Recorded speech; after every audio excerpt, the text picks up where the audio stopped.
हिंदू जागने का मतलब है धर्म विरोधी ताकतों की साजिशों को पहचानना, जिन्हें राष्ट्र से प्यार नहीं, तिरंगा में जिन्हें चांद नजर आता है।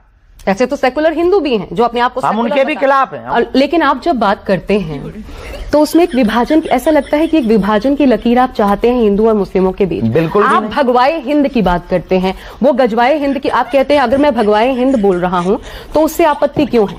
ये फंस गया सीएम। दुराचारी, बलात्कारी, अत्याचारी जब राजनीति की गद्दी पर बैठ सकते हैं तो भगवाधारी क्यों नहीं बैठ सकते? राजनीति धर्म से चलती है, धर्म राजनीति से नहीं। बिल्कुल। शाबाश। तो दोस्तों फाइनली वीडियो की क्लिप देखकर आप समझ गए होंगे कि आज की वीडियो किस टॉपिक पे होने वाली है।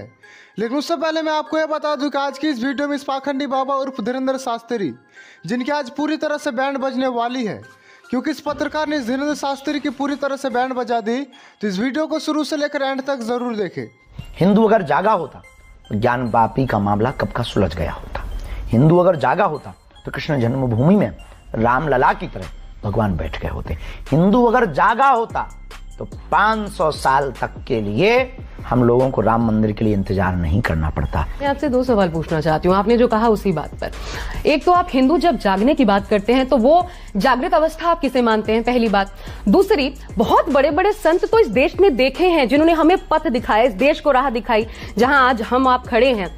ये बोलने की आजादी हो या किसी भी रूप में जो धार्मिक भावनाएं जिस रूप में हम उसे मजबूती से आगे लेकर बढ़ रहे हैं, झंडा बरदार जैसे आप लोगों को भी तैयार किया है, तो वो संतों की ही देन है। बिल्कुल बिल्कुल। तो वो भी तो संत रहे हैं। तो आपको लगता है कि उन्होंने कुछ ऐसे काम थे जो हमारे धर्म के लिए किए जाने चाहिए थे, वो अधूरे छोड़ दिए, वो पथ सही नहीं था? नहीं है। ये फंस गया सीएम। हिंदू जागने का मतलब है धर्म विरोधी ताकतों की साजिशों को पहचानना। हिंदू भूल गए। नहीं तो क्यों भूल गया?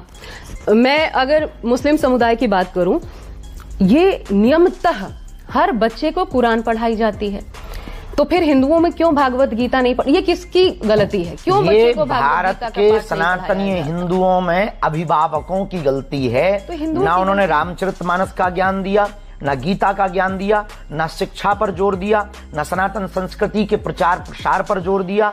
और आए दिन धीमे धीमे करके इनको लगता था कि हम तो आदि से हैं, हमेशा रहेंगे। इसी चक्कर में सनातनी परंपरा संस्कृति खंड खंड हो रही। तो हमें तो किसी ने खराब नहीं किया, हमें ये कहना चाहिए हम अपने आप खराब हुए हैं ना। किसी की वजह से तो हिंदू पथ भ्रष्ट नहीं हो रहा है, अपनी वजह से हो रहा है।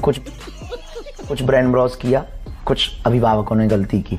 गुरुकुलम की पद्धति को मिटाया, गा से गणेश पढ़ाने पर सांप्रदायिकता फैलती थी, गा से गधा पढ़वाने पर जोर दिया।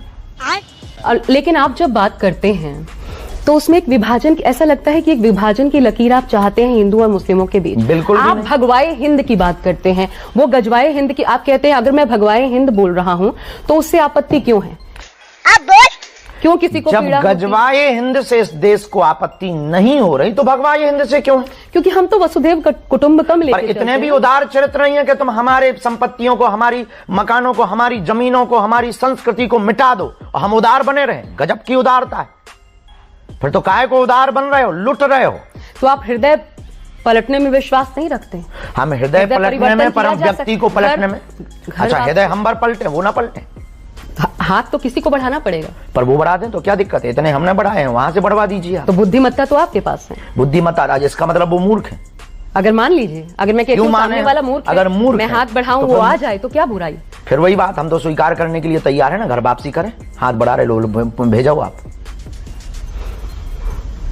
हम रेडी हैं। फिर उनको आग लगेगी और आपको आग लगेगी। अच्छा ये बताइए, इंसान के जीवन में कर्म की प्रधानता होनी चाहिए या धर्म की?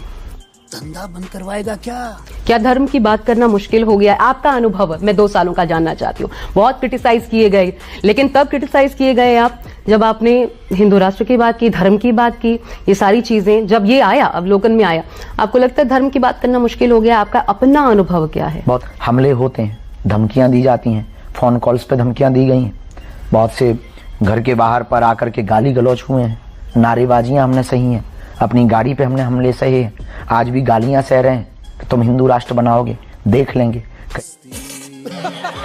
तो इस देश में हिंदुत्व की बात करना बहुत कठिन है। इस देश में इस्लामिक गजवाई हिंद की बात करना बहुत सरल है। आप तो एमपी में हैं, वहां पर जो सरकार है वो बीजेपी की सरकार है, जो हिंदुओं का वोट बैंक, उसी की सियासत करती है, हिंदुओं का झंडा बरदार, और फिर आपको ये कष्ट हो रहा है। नहीं। तो आप ऐसा क्यों क्या नहीं देखा? बोलते हैं कि उस पक्ष को पसंद नहीं आता? पता नहीं किसको पसंद नहीं आता, हम सब तो बोलते हैं, लोगों को पसंद नहीं आता। कई बार कुत्तों को घी हजम नहीं होता है। आपको क्या लगता है, डर लगता है? बिल्कुल भी नहीं। अखाड़ा परिषद का एक प्रस्ताव आया कि महाकुंभ में मुस्लिमों की दुकानें नहीं लगने देंगे, उनको व्यापार नहीं करने देंगे। आप इसको समर्थन करते हैं इसका? कर दिया, गैर सनातनियों का प्रवेश वर्जित हो। हमारे अंगने में क्या काम है, ये हम नहीं बोला है, पूर्ववत ही बोल दिया है और गलत नहीं कहा है, बहुत लॉजिक फैक्ट में कहा है। मक्का मदीना में हिंदू नहीं जाते, मस्जिदों में हिंदू रामायण लेके नहीं जा सकता है, या अगरबत्तियों का पैकेट लेके नहीं जा सकता कि आप हमारी अगरबत्ती हमारे खरीदो। तो कई धार्मिक अनुष्ठानों में मुस्लिम भाई जो है वो साथ साथ रहे हैं। आप कुछ तो तबका उसमें मानते होंगे ना जो बेहतर है, और ऐसे बयानों से उनके ऊपर भी असर पड़ता है जो सामंजस्य चाहते हैं। ये बड़ी अच्छी बात कही आप। हम भी देश में सामंजस्य चाहते हैं, हम भी देश में एकता चाहते हैं, हम भी इस देश में राष्ट्रभक्ति चाहते हैं, हम भी इस देश में बोलना भी हूँ क्या? जिन्हें राष्ट्र से प्यार नहीं, तिरंगा में जिन्हें चांद नजर आता है, ऐसे तो सेकुलर हिंदू भी हैं जो अपने आप को हम secular उनके भी बताते खिलाफ हैं। हम उनको भी गैर सनातनियों को महाकुंभ में प्रवेश वर्जित होना हैं। चाहिए। सनातनी किसे मानते हैं आप? वो जो धर्म में विश्वास त्रिवेणी रखता की है या महिमा- जो हिंदू है? सनातनी हिंदू धर्म में विश्वास का मतलब दो अर्थ थोड़ी होंगे, नहीं, आपने एक ही कहा होगा, ना, जो एक नहीं- ही होंगे। सेक्युलरिज्म हिंदू का कीड़ा जिसको काटता, जो धर्म में भरोसा नहीं रखता, सनातन पर भरोसा नहीं रखता, त्रिवेणी की महिमा को नहीं समझता, न मानता है, वो है गैर सनातनी है। तो दोस्तों इस धीरेन्द्र शास्त्री का कहना है कि जो सेकुलर हिंदू है और जो मुसलमानों को मानता है वो गैर सनातनी है, ना कि वो हिंदू है। तो इस वीडियो को शुरू से लेकर एंड तक जरूर देखना। योगी आदित्यनाथ जी पर आपके क्या विचार हैं? अच्छे हिंदुत्व से कोई एक सनातन से एक ऐसा महात्मा आया है जिसने राजपीठ पर बैठकर के सनातन और राजपीठ दोनों का सामंजस्य बनाया है। अभी अभी मल्लिकार्जुन खड़गे का एक बयान आया था, कल ही का बयान मैं आपको कोट कर रही हूँ। उन्होंने कहा कि अब साधु के वेश में नेता आ गए हैं। दुराचारी, बलात्कारी, अत्याचारी जब राजनीति की गद्दी पर बैठ सकते हैं तो भगवाधारी क्यों नहीं बैठ सकते? राजनीति धर्म से चलती है, धर्म राजनीति से नहीं। बिल्कुल। और उसका नारा है जो राम का नहीं वो किसी काम का नहीं। पुलिस वालों को घूसखोर कह देते हैं, बाबाओं को पाखंडी कह देते हैं। तो दोस्तों जैसे कि आप लोगों ने देखा कि इस धीरेन्द्र शास्त्री के अंदर मुसलमानों की प्रति कितनी ज्यादा नफरत है, लेकिन ये जब जब हिंदू को जगाने की बात करते हैं उल्टा ही इसको उल्टा पड़ जाता है। इस वीडियो से रिलेटेड आपको कुछ कहना था हमें कमेंट करके जरूर बताएं, और वीडियो पसंद आई हो तो वीडियो को लाइक एंड चैनल को जरूर सब्सक्राइब करें। और जल्दी मिलते हैं नेक्स्ट वीडियो में, तब तक के लिए अपना ख्याल रखें, बाय बाय।